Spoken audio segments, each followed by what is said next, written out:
Hello friends, आप लोग कैसे हैं। राजकिशोरी देवी शिक्षण प्रशिक्षण सेवा संस्थान के यूट्यूब चैनल पर आप लोगों का हार्दिक स्वागत है। जैसा कि जितने भी हमारे VI के स्टूडेंट हैं उनको मैंने बताया था कि आप लोगों को मैं सीनियरिटी से पेपर 1, 2, 3, 4 ये सब क्लास के माध्यम से आप लोगों को बताऊंगा। तो मैंने पिछले क्लास में मैंने आप लोगों को बताया था कि सेकंड पेपर का आज का हमारा लास्ट पेपर है, तो हमारा सेकंड पेपर भी खत्म हो गया। ठीक है, और आज हम शुरू करने जा रहे हैं स्पेशल VI के बच्चों के लिए पेपर नंबर कौन सा, 3 नंबर पेपर आज शुरू करने जा रहे हैं। ठीक है, आप लोग जितने भी हमारे VI के स्टूडेंट हैं वो कम से कम ये कीजिए। देखिए, जो IDD के टीचर हैं, HI के हैं, उन लोगों का लाइक व्यू ज्यादा बढ़ रहा है। आप लोग हम पीछे हो रहे हैं, इसीलिए थोड़ा मनोबल भी डाउन हो रहा है कि आप लोग सपोर्ट नहीं कर रहे हैं। ठीक है, इसीलिए आप लोग कोशिश कीजिए कि वीडियो को ज्यादा से ज्यादा मात्रा में लाइक कीजिए और चैनल को सब्सक्राइब कीजिए। ठीक है, तो देखिए, जो पेपर नंबर 3 है तो उसमें से कुछ एक्स्ट्रा क्या नॉलेज, जैसे मान लीजिए कि आप लोग कहीं भोज खाने जाते हैं तो भोज के पहले जो मीठा पानी चाउमीन छोला मिलता है वो क्या स्टार्टर होता है।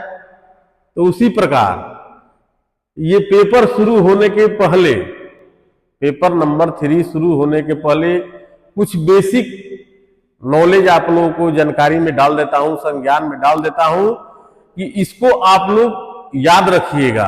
ठीक है, जैसे क्या है, वाटर मीन्स क्या होता है, जल, ये आप लोग जानते हैं। जल एक आम रासायनिक पदार्थ है जिसका 2 अणु हाइड्रोजन परमाणु और 1 ऑक्सीजन परमाणु से बना है। जल का अणु सूत्र कितना होता है, H2O। इसको आप लोग याद रखिएगा। अब पहला है, जल पदार्थ के तीनों अवस्था में पाई जाती है। अब पूछ देगा कि जल कितने अवस्था में पाया जाता है, तो जल तीनों अवस्था में पाया जाता है। कौन कौन से, ठोस, द्रव और गैस। दूसरा है, जल हमारी उपचार क्रिया में सहायक होता है, हमारे शरीर के संतुलन को बनाए रखता है। जैसे कोई आदमी बीमार हो जाता है तो उसे पानी चढ़ाया जाता है ना, या पानी पिया भी जाता है। तो जल क्या करता है, हमारे शरीर में बैलेंस का काम करता है।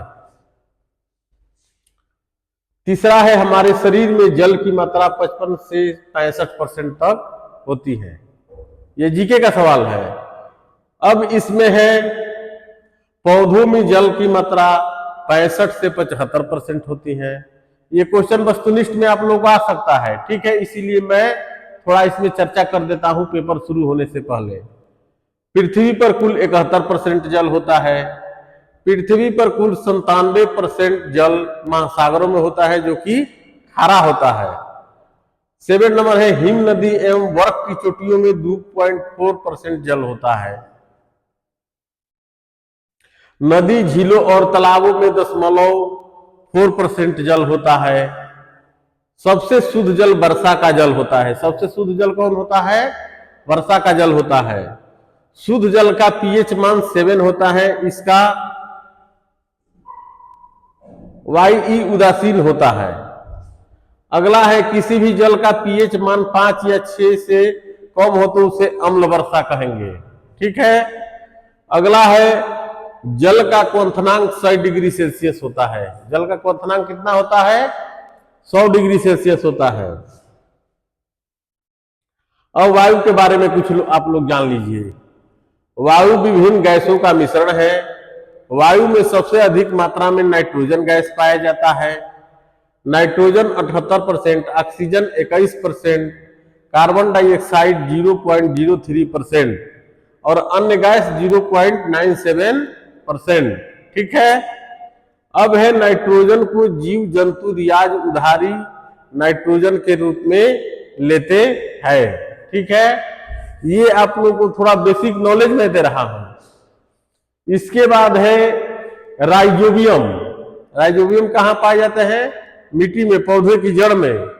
राइजोबियम एक जीवाणु है तथा नतमस्तक धान के खेत में पाए जाते हैं। नामक सवाल नाइट्रोजन के नाइट्रेट के रूप में बदलते हैं। ठीक है, अगला है मीथेन गैस दलदली स्थानों पर पाए जाते हैं। जल की एक बूंद में कार्बन डाइऑक्साइड की मात्रा 0.03% होता है। ठीक है, कमरे का सामान्य तापमान 25 डिग्री सेल्सियस होता है। ठीक है, अब है पृथ्वी का सामान्य तापमान 108 डिग्री सेंटीग्रेड होता है। अगर क्वेश्चन आपसे कोई पूछ देगा कि पृथ्वी का सामान्य तापमान कितना होता है, तो 108 डिग्री सेंटीग्रेड होता है। ठीक है, अब है वायुमंडल का तापमान 15 डिग्री सेंटीग्रेड होता है। वायुमंडल का तापमान कितना होता है? 15 डिग्री सेंटीग्रेड होता है। मनुष्य के शरीर का तापमान 37 डिग्री सेंटीग्रेड होता है। हमारे शरीर का तापमान कितना होता है? 37 डिग्री सेल्सियस होता है। ठीक है, वायुमंडल में गैसों के अतिरिक्त जलवाष्प धूल के कारण तथा अन्य घटक भी उपस्थित होते हैं। अब मृदा। मृदा किसे कहते हैं? पृथ्वी ऊपरी सतह पर मोटे, माध्यम और बारीक कार्बनिक तथा कार्बनिक मिश्रित कणों के मुरझाई मिट्टी को कहते हैं। भारत में मुख्यतः मिट्टी 8 प्रकार की पाई जाती है। भारत में कितने प्रकार की मिट्टी पाई जाती है? 8 प्रकार की। अब इसमें पहला स्थान पर है जलोढ़ मिट्टी। जलोढ़ मिट्टी कहां मिलती है? नदियों द्वारा लाई गई मिट्टी जलोढ़ मिट्टी को कहते हैं। ठीक है, नदियों द्वारा लाई गई मिट्टी में पोटास की मात्रा सबसे अधिक होता है। जलोढ़ मिट्टी की बलुई मिट्टी भी कहते हैं। इसमें नाइट्रोजन, फास्फोरस की मात्रा कम होती है। यह मिट्टी भारत में लगभग 22% क्षेत्रफल पर पाई जाती है। यह मिट्टी 2 प्रकार की होती है, बांगर और खादर। पुराने जलोढ़ मिट्टी को बांगर और नई जलोढ़ मिट्टी को खादर कहा जाता है। ठीक है, जलोढ़ मिट्टी की उर्वरकता काफी अच्छी मानी जाती है। जलोढ़ मिट्टी की उर्वरकता क्या मानी जाती है? अच्छी मानी जाती है। इसमें धान, गेहूं, मक्का, तिलहन, दलहन, गन्ना, तंबाकू और सब्जियों की खेती की जाती है। इसका रंग हल्का भूरा होता है। यह उत्तर भारत में, पश्चिम भारत में तथा पंजाब से लेकर संपूर्ण उत्तरी विशाल मैदान में पाया जाता है। ठीक है, अब है काली मिट्टी के बारे में जान लीजिए आप लोग। काली मिट्टी बहुत ही उत्तम प्रकार की मिट्टी है। ठीक है, यह बहुत ही उपजाऊ मिट्टी है। इस मिट्टी में आयरन, एल्युमिनियम, चूना, जीवाश्म, मैग्नीशियम की मात्रा अधिक होती है। इस मिट्टी का काला रंग टिटेनिक, तेरस, मैग्नाइट और जीवाश्म के कारण होता है। इस मिट्टी में सबसे ज्यादा कपास की खेती होती है। काली मिट्टी में सबसे ज्यादा किसकी खेती होती है? कपास की खेती होती है। अब है ऊर्जा के स्रोत। अब ऊर्जा के स्रोत में के बारे में आप लोग जानिए। देखिए, दैनिक जीवन में प्रतिदिन क्रियाकलाप जैसे उठना, बैठना, स्नान करना, खेलना, खेती करना इत्यादि में किसी न किसी रूप में ऊर्जा का उपयोग होता है। वस्तु की स्थिति परिवर्तन में भी कार्य होता है। कार्य करने के लिए ऊर्जा की आवश्यकता होती है। ऊर्जा के निम्नलिखित स्रोत हैं। क्या क्या? जैसे कोयला, पेट्रोलियम, प्राकृतिक गैस, सौर ऊर्जा इत्यादि। अब ऊर्जा के प्रकार। ऊर्जा 2 प्रकार की होती है, पहला स्थिति और दूसरा गतिज ऊर्जा। ठीक है, अब देखिए हमारा जो पेपर नंबर 3 है उसका क्या नाम है? Difference between social science and social study. क्या है कि डिफरेंस, अंतर, बिटवीन सोशल साइंस और सोशल स्टडी, सामाजिक शास्त्र और सामाजिक अध्ययन में क्या अंतर है। Human population and the environment, आबादी के बारे में, वातावरण के बारे में। एग्रीकल्चर एंड इंडस्ट्री, कृषि और उद्योग। Environment degradation and concerns disaster management, ये क्या है हमारा पेपर नंबर 3 है। अब देखिए इसका हिंदी क्या होगा, सामाजिक विज्ञान एवं सामाजिक अध्ययन में अंतर, कृषि और उद्योग के बीच अंतर, पर्यावरण क्षरण और चिंता आपदा प्रबंधन, ये क्या है हमारा पेपर नंबर 3 है। आज के पेपर नंबर 3 का ये प्रथम क्लास है। ठीक है, अब आप लोग बढ़िया से पेपर नंबर 3 का भी तैयारी कीजिएगा। अब देखिए टॉपिक क्या है हमारा आज का टॉपिक, देखिए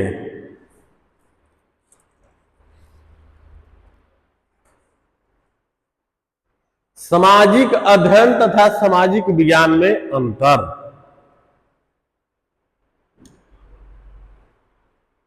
प्रयास सामाजिक विज्ञान तथा सामाजिक अध्ययन का एक ही अर्थ समझ लिया जाता है, लेकिन वास्तव में इन दोनों में अंतर है।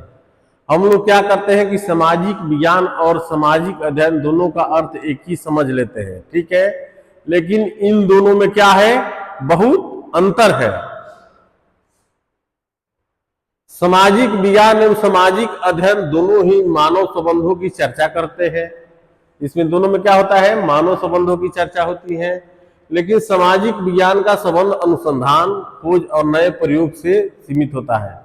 सामाजिक अध्ययन का विज्ञान का कहाँ होता है, अनुसंधान, नए खोज में सीमित होता है। ठीक है,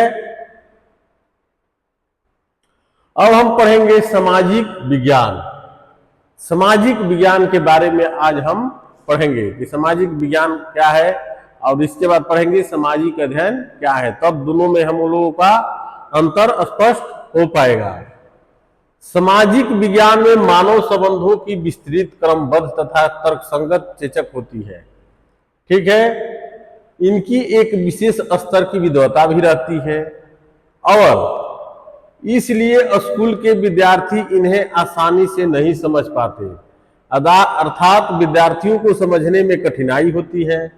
इसके अलावा सामाजिक विज्ञान जहां ज्ञान के भंडार होते हैं, वहां सामाजिक अनुसंधान के वैज्ञानिक साधन भी एक समाज वैज्ञानिक सदैव ही अपनी खोजों से मनुष्य के ज्ञान में वृद्धि करना चाहता है। ठीक है, अब सामाजिक अध्ययन किसको कहते हैं? सामाजिक विज्ञान के बारे में तो आप लोग जान गए कि सामाजिक विज्ञान का क्या काम है। अब सामाजिक अध्ययन, ठीक है, देखिए सामाजिक अध्ययन की सामग्री का चयन प्रमुख रूप से स्कूलों में पढ़ाने के लिए किया जाता है। सामाजिक अध्ययन का प्रयोग कहाँ किया जाता है? स्कूलों में पढ़ाने के लिए प्रयोग किया जाता है। अतः इसमें सामाजिक विज्ञान में केवल वही भाग सम्मिलित होते हैं जो स्कूल के बालकों के लिए उपयोगी है। इसीलिए हम कह सकते हैं कि सामाजिक अध्ययन सामाजिक विज्ञान का ही सरल एवं पुनर्गठित रूप है।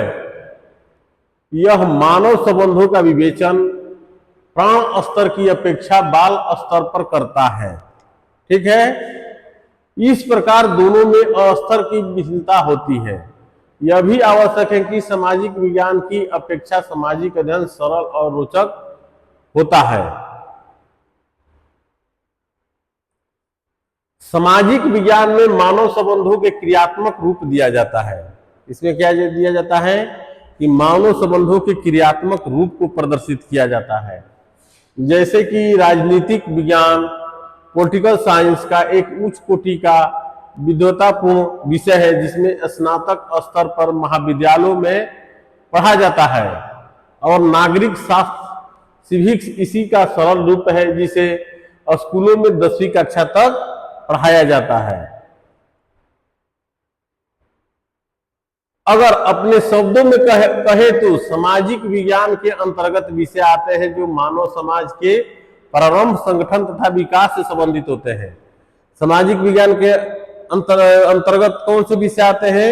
जो मानव समाज के प्रारंभ से विकास से अंत तक के विकास के लिए सीमित रहते हैं, और जिनमें मानव का दूसरे मानव से संबंधों का अध्ययन किया जाता है। जबकि सामाजिक अध्ययन में ऐसे अनुभव आते हैं जिन्हें सामाजिक विज्ञान से ही स्कूल के बालकों की आवश्यकता को पूरा करने के लिए किया जाता है। ठीक है, अब देखिए ये क्वेश्चन आपके परीक्षा में आ सकता है, इसलिए मैं हर एक टॉपिक पर आप लोगों को आगाह कर देता हूं कि आप लोग ध्यान से उसको देखिएगा। अब है difference between social study and social science. ठीक है, दोनों में मुख्यतः क्या क्या अंतर है। देखिए उधर है सामाजिक अध्ययन, इधर है सामाजिक विज्ञान। समझ में आ रहा है। अब देखिए सामाजिक अध्ययन का उद्देश्य व्यक्तियों का अच्छे नागरिकों के रूप में विकास करना है। सामाजिक अध्ययन का क्या काम है कि व्यक्तियों को अच्छे नागरिक के रूप में विकसित करना है, जबकि सामाजिक विज्ञान का उद्देश्य ज्ञान प्रदान करना है। अब है दूसरा, इसका अध्ययन प्रत्येक के लिए आवश्यक है। इसका अध्ययन केवल वह करते हैं जो विश्वविद्यालय स्तर पर इसका चयन करते हैं। ठीक है, इसलिए तीसरा है यह मानव जीवन के प्रायोगिक भाग से संबंधित है। तीसरा इसमें क्या है, इसका सीमित क्षेत्र सीमित है क्योंकि यह केवल अपने ही क्षेत्र का अध्ययन करता है। अब इसमें 4 नंबर क्या है, यह एकीकृत विषय है। इसमें क्या है, यह जीवन के सैद्धांतिक भाग से संबंधित है। यह विभिन्न क्षेत्रों में विभिन्न ज्ञान प्रदान करता है। ठीक है, अब है इसमें अगला टॉपिक, इस प्रकार सामाजिक अध्ययन और सामाजिक विज्ञान में विशेष सामग्री के कारण अधिक भिन्नता नहीं है, किंतु इनके उद्देश्यों, सामग्री, संगठन और शिक्षण विधियों में भिन्नता है। इसमें क्या भिन्नता है, इसको पढ़ाने में अंतर है, शिक्षण विधियों में अंतर है और शैक्षणिक मटेरियल में भी अंतर है। अब देखिए विकरालता का सीधा प्रभाव प्रकृति पर पड़ता है, जो जनसंख्या की अधिकता के कारण से अपना संतुलन खो बैठता है। अब ये क्या टॉपिक है कि जनसंख्या और पर्यावरण। अभी हम क्या पढ़ रहे हैं, जनसंख्या और पर्यावरण के बारे में। तो उसमें क्या कह रहा है कि बढ़ती जनसंख्या का विकरालता, जो विकराल रूप से हमारी जनसंख्या बढ़ रही है, उसका सीधा प्रभाव किस पर पड़ता है, प्रकृति पर पड़ता है, जो जनसंख्या की अधिकता के कारण से अपना संतुलन खो बैठती है और फिर प्रारंभ होता है असंतुलित प्रकृति का बिगड़ा हुआ रूप, जिससे हमारा पूरा जैवमंडल प्रभावित हुए बिना नहीं बच पाता है। जनसंख्या वृद्धि का एक अवांछनीय स्थिति को प्रदर्शित करता है, जहां जनसंख्या का उपलब्धता का प्राकृतिक संसाधन से कई गुना अधिक बढ़ गई है। आज दुनिया में लगभग 7 अरब अधिक लोग निवास करते हैं, जिसमें चीन में सबसे अधिक जनसंख्या वाला देश है। अभी विश्व में सबसे अधिक जनसंख्या वाला देश कौन है, चीन। लेकिन लगता है कि अब भारत उसको पछा देगा, क्योंकि यहां पर जनसंख्या नियंत्रण कानून नहीं लागू हुआ है। अब है भारत की जनसंख्या वृद्धि के कारण। अब लोग पूछ देंगे कि जनसंख्या वृद्धि के मुख्यतः क्या क्या कारण है। मान लीजिए कि क्वेश्चन आपके परीक्षा में आ गया कि जनसंख्या वृद्धि के मुख्यतः क्या क्या कारण है, तो क्या क्या कारण है। पहला है परिवार नियोजन की कमी। पहला है इसमें परिवार नियोजन की कमी। दूसरा है बाल विवाह। तीसरा है शिक्षा की कमी। चौथा है धार्मिक कारण। पांचवा है गरीबी की मजबूरी। 6 नंबर है मानसिकता की समस्या। ठीक है, अब देखिए कृषि और उद्योग के बीच अंतर। कृषि और उद्योग के बीच क्या अंतर है। ठीक है, कृषि का उत्पाद उद्योग का कच्चा माल है। कृषि क्या है, उत्पाद उद्योग का कच्चा माल है। उद्योग भी कृषि को नई तकनीकी, खाद और उपकरण प्राप्त होता है। उद्योग से क्या होता है, कृषि को नई नई तकनीकी, खाद और उपकरण प्राप्त होते हैं। दोनों के बिना एक दूसरे का काम चलना असंभव है। अगर कृषि नहीं रहेगा तो उद्योग नहीं चलेगा, और उद्योग नहीं रहेगा तो कृषि भी नहीं चलेगा। इसीलिए दोनों का चलना एक दूसरे के बिना चलना असंभव है। कृषि उद्योग दोनों एक दूसरे के क्या है, पूरक है। ठीक है। अब है पर्यावरण का क्षरण, पर्यावरण की हानि कैसे हो रही है। ठीक है। पर्यावरण क्षरण से तात्पर्य पर्यावरण के उस अवस्था से है जब इसके बहुत ही घटकों में निरंतर क्षय होने लगता है। ठीक है। क्षय की इस प्रक्रिया में जैविक प्रक्रिया, खासकर मानवीय गतिविधियों की बहुत बड़ी भूमिका होती है। ठीक है। पर्यावरण क्षरण इस हद तक हो जाता है कि स्वयं नियंत्रण कार्य विधि या आंतरिक प्रक्रिया भी इस पर रोक नहीं लगा पाती है।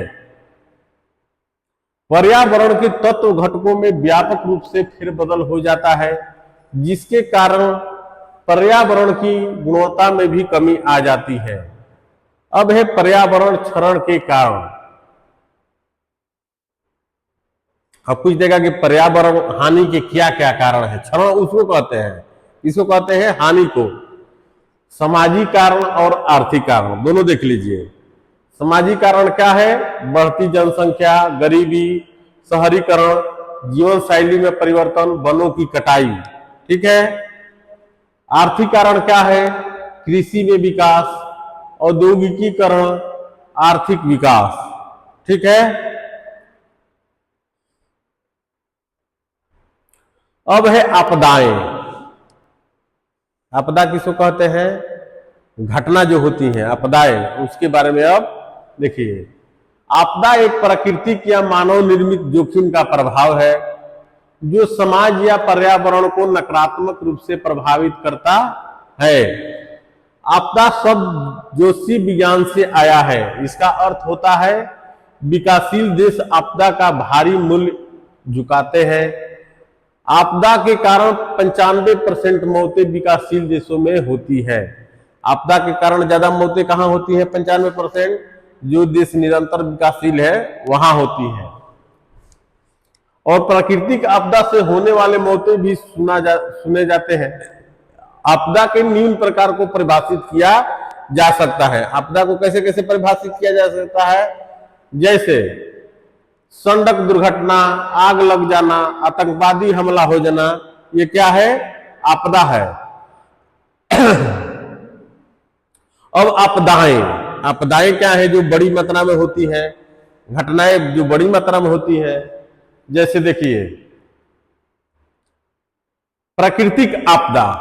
प्राकृतिक आपदा में क्या क्या आता है, भूकंप, बाढ़, ज्वालामुखी, विस्फोट, आग, सूखा, तूफान, सुनामी, चक्रवात आता है ना बड़ी आपदा में। पर ये क्या है, प्राकृतिक आपदा है। अब मानव निर्मित आपदा देखिए, परमाणु बम, हाइड्रोजन, वैश्विक तापमान, लंदन धूप, कोहरा, स्मॉग, जो स्मॉग अभी जैसे दिल्ली में फैल रहा है, लोग इससे दम घुट के मर रहे हैं। ये स्मॉग क्या है, ये हमारी जो पर्यावरण को हम लोग क्षय कर रहे हैं उसके कारण हो रहा है। ज्यादा मात्रा में हम लोग पराली जला रहे हैं, हम लोग अपने प्राकृतिक वातावरण को चोट पहुंचा रहे हैं, इसका ये कारण है। ठीक है। अब आज का जो हमारा ये पेपर नंबर 3 का चैप्टर था, यहीं पर हम इसको समाप्त करते हैं। ठीक है। अब इससे क्या वस्तुनिष्ठ क्वेश्चन बने हैं जो परीक्षा में आप लोगों के सामने आ सकते हैं, वो आप लोग अब ध्यान से देखिए।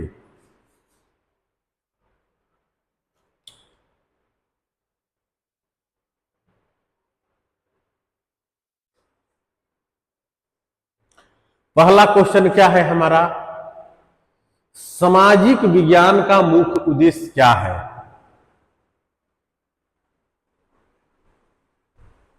ठीक है। पहला विकल्प है छात्रों में सामाजिक जागरूकता पैदा करना, बी समाज का वैज्ञानिक अध्ययन करना, सी भौगोलिक ज्ञान प्रदान करना, डी इतिहास का अध्ययन करना। तो इसका सही आंसर क्या होगा?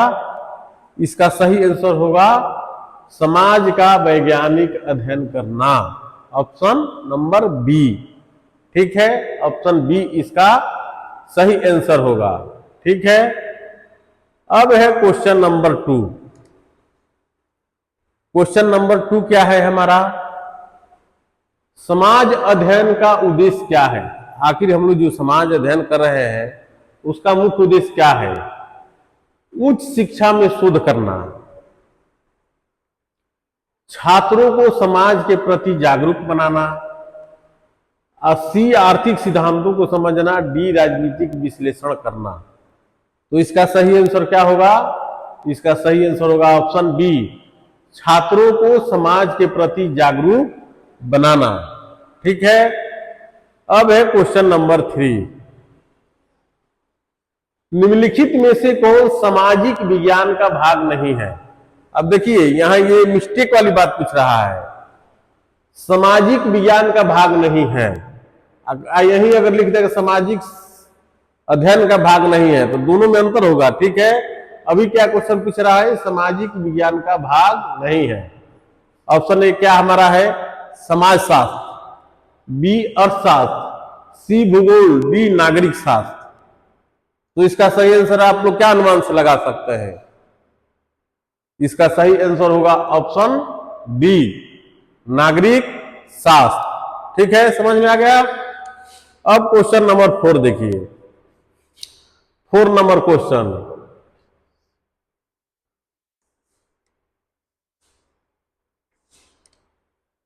समाज अध्ययन में कौन विषय शामिल होते हैं? अब समाज अध्ययन में कौन विषय शामिल होते हैं?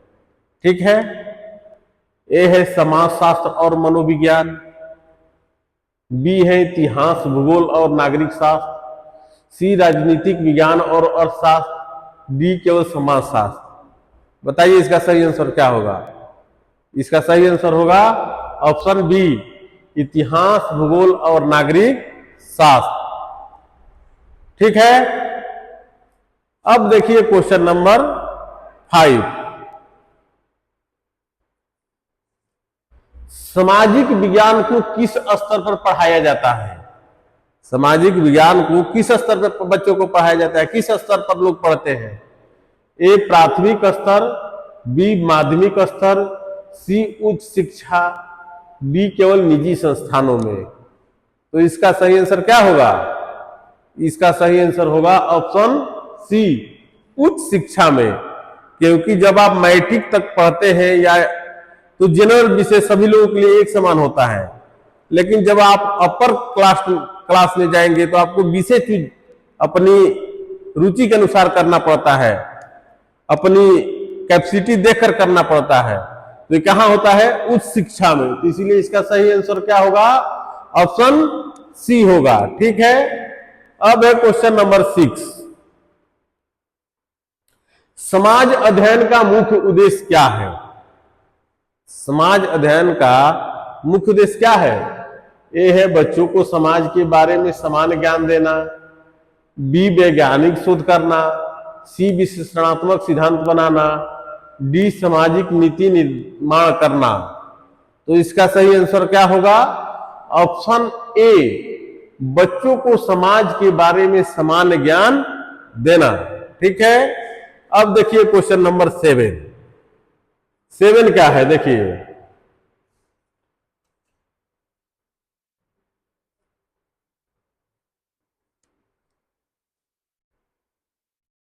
सामाजिक विज्ञान में किस प्रकार की पद्धति का उपयोग किया जाता है? सामाजिक विज्ञान में कौन पद्धति का प्रयोग किया जाता है? ए केवल सूचनात्मक अध्ययन, बी वैज्ञानिक अनुसंधान और विश्लेषण, सी चित्रात्मक प्रस्तुति, डी केवल ऐतिहासिक दृष्टिकोण। तो इसका सही आंसर क्या होगा? ऑप्शन बी, वैज्ञानिक अनुसंधान और विश्लेषण। सामाजिक विज्ञान में इसी का अध्ययन किया जाता है, कौन? वैज्ञानिक अनुसंधान और विश्लेषण। ठीक है, अब है क्वेश्चन नंबर 8। समाज अध्ययन किस प्रकार की शिक्षा प्रदान करता है? समाज अध्ययन में किस प्रकार की शिक्षा प्रदान किया जाता है? ए है तकनीकी शिक्षा, बी नागरिक शिक्षा, सी व्यवसायिक शिक्षा, डी धार्मिक शिक्षा। तो इसका सही आंसर क्या होगा? इसका सही आंसर होगा ऑप्शन बी नागरिक शिक्षा, क्योंकि समाजशास्त्र में तकनीकी नहीं दिया जाता है, व्यवसायिक शिक्षा भी नहीं दी जाती है, धार्मिक शिक्षा भी नहीं दी जाती है। तो सही आंसर क्या होगा? ऑप्शन बी नागरिक शिक्षा। ठीक है, अब है क्वेश्चन नंबर 9 क्वेश्चन क्या है? सामाजिक विज्ञान के प्रमुख अनुसंधान में कौन सा शामिल नहीं है?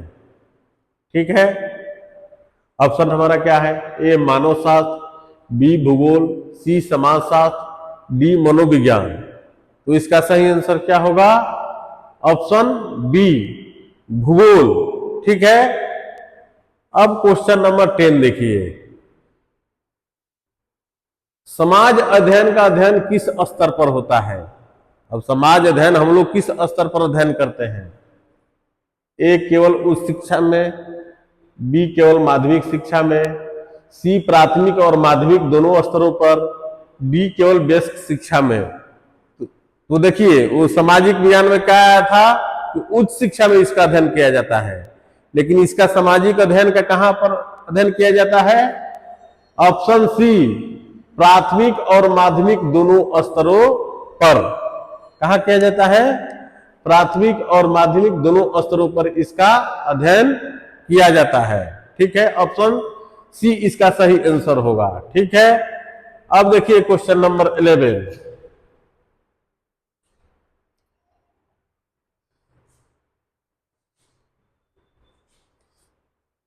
किस अध्ययन में सांख्यिकी और सर्वेक्षण का प्रयोग होता है? किस अध्ययन में सांख्यिकी और सर्वेक्षण का प्रयोग होता है? ऑप्शन हमारा क्या है? ए समाज अध्ययन, बी धार्मिक अध्ययन, सी सामाजिक विज्ञान, डी साहित्यिक विज्ञान। साहित्यिक अध्ययन, सॉरी। तो इसका सही आंसर क्या होगा? इसका सही आंसर होगा ऑप्शन सी सामाजिक विज्ञान। ठीक है, अब देखिए क्वेश्चन नंबर 12 हमारा क्या कर रहा है?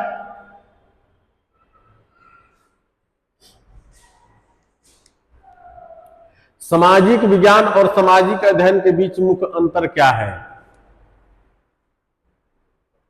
ए है सामाजिक विज्ञान का दृष्टिकोण वैज्ञानिक होता है, बी है सामाजिक अध्ययन केवल इतिहास पर केंद्रित होता है, सी है समाज अध्ययन में केवल अर्थशास्त्र शामिल होता है, डी सामाजिक विज्ञान का उद्देश्य केवल सूचना प्रदान करना है। तो इसका सही आंसर क्या होगा? इसका सही आंसर होगा ऑप्शन ए सामाजिक विज्ञान का दृष्टिकोण वैज्ञानिक होता है। ठीक है, अब है क्वेश्चन नंबर 13। समाज अध्ययन में इतिहास का अध्ययन क्यों किया जाता है? ठीक है, सामाजिक अध्ययन में इतिहास का अध्ययन क्यों किया जाता है? ऑप्शन ए है नागरिक अधिकारों को समझाने के लिए, बी समाज की सांस्कृतिक परंपराओं को जानने के लिए, सी व्यापार के विकास के लिए, डी राजनीतिक सिद्धांत को समझाने के लिए। तो इसका सही आंसर क्या होगा? ऑप्शन बी समाज की सांस्कृतिक परंपराओं को जानने के लिए। ठीक है, ऑप्शन बी इसका सही आंसर होगा। अब है क्वेश्चन नंबर 14 नंबर क्वेश्चन देखिए।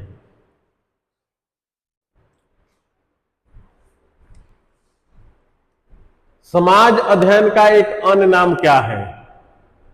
ए ऑप्शन हमारा क्या है? सामाजिक विज्ञान, बी नागरिक शास्त्र, सी भूगोल, डी सामाजिक शिक्षा। तो इसका सही आंसर क्या होगा? ऑप्शन डी सामाजिक शिक्षा। ठीक है, अब 15 नंबर क्वेश्चन देखिए। सामाजिक विज्ञान में मनोविज्ञान का अध्ययन किसके लिए होता है?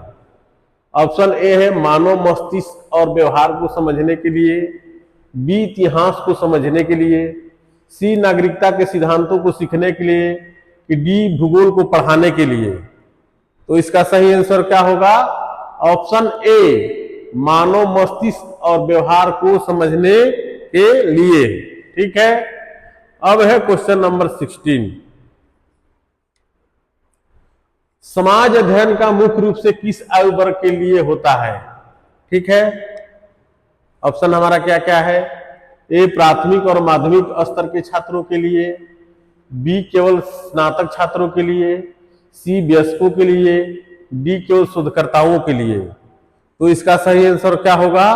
ऑप्शन ए प्राथमिक और माध्यमिक स्तर के छात्रों के लिए। ठीक है, अब है क्वेश्चन नंबर 17। सामाजिक विज्ञान के अध्ययन का मुख्य उद्देश्य क्या है? ठीक है, ऑप्शन क्या है हमारा? बच्चों को नागरिक अधिकार सिखाना, बी समाज के बारे में नए सिद्धांत बनाना, सी केवल भूगोल का अध्ययन कराना, डी केवल इतिहास का अध्ययन कराना। तो इसका सही आंसर क्या होगा? ऑप्शन ए बच्चों को नागरिक अधिकार सिखाना। ठीक है, अब देखिए क्वेश्चन नंबर 18 नंबर क्वेश्चन हमारा क्या है? समाज अध्ययन में नागरिक शास्त्र क्यों पढ़ाया जाता है? अब समाज अध्ययन में नागरिक शास्त्र क्यों पढ़ाया जाता है?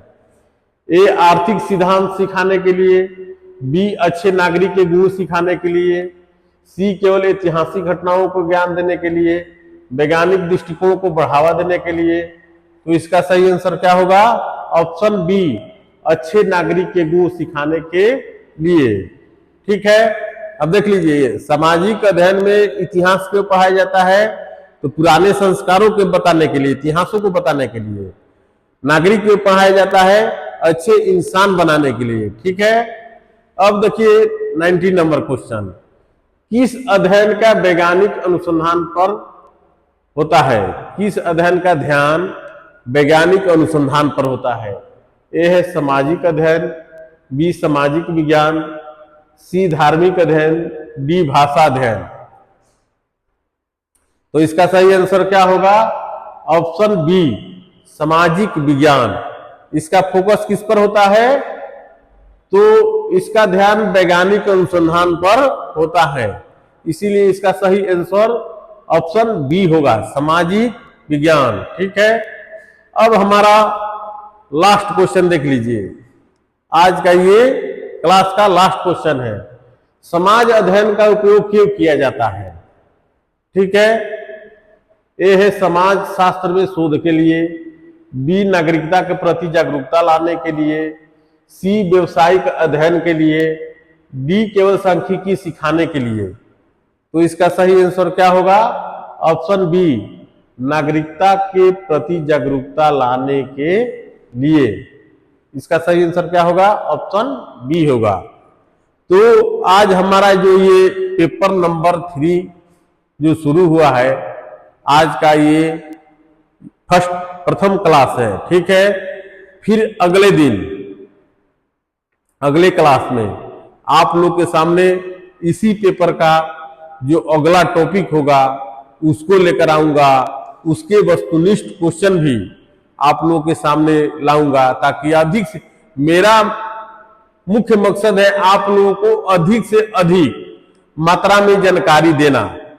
मैं केवल एक किताब पर केंद्रित नहीं रहता हूं, अलग अलग किताबों से मैं आप लोगों को कि परीक्षा में अगर कोई भी क्वेश्चन आ जाए तो आप लोग उसको लिख दीजिए, छोड़िए मत। ठीक है, मेरा फोकस है कि जितने भी हमारे VI के स्टूडेंट है, बच्चे हैं, वो ज्यादा से ज्यादा नंबर लाए। तो इसके लिए आप लोगों को प्रतिदिन जो हमारे क्लास है, वीडियो है, उसको आप लोग देखिए। ठीक है, अगर जहां प्रॉब्लम हो रही है तो आप लोग सीधे मेरे नंबर पर, आप लोगों को पता है मैंने दिया था, उस नंबर पर आप लोग मुझे कॉल भी कर सकते हैं। ठीक है, फिर मैं अगले दिन अगले क्लास में इसी टॉपिक के अगला हिस्सा के साथ आप लोगों के सामने आऊंगा। लेकिन आप लोग कम से कम ये कीजिए कि वीडियो को लाइक कीजिए और चैनल को सब्सक्राइब कीजिए, ताकि हमारा भी आप लोगों के प्रति स्नेह बना रहेगा, क्योंकि आप लोग हमारे वीडियो देख रहे हैं, लाइक कर रहे हैं। ठीक है, फिर मैं नेक्स्ट क्लास में आप लोग के सामने हाजिर होऊंगा। तब तक के लिए धन्यवाद।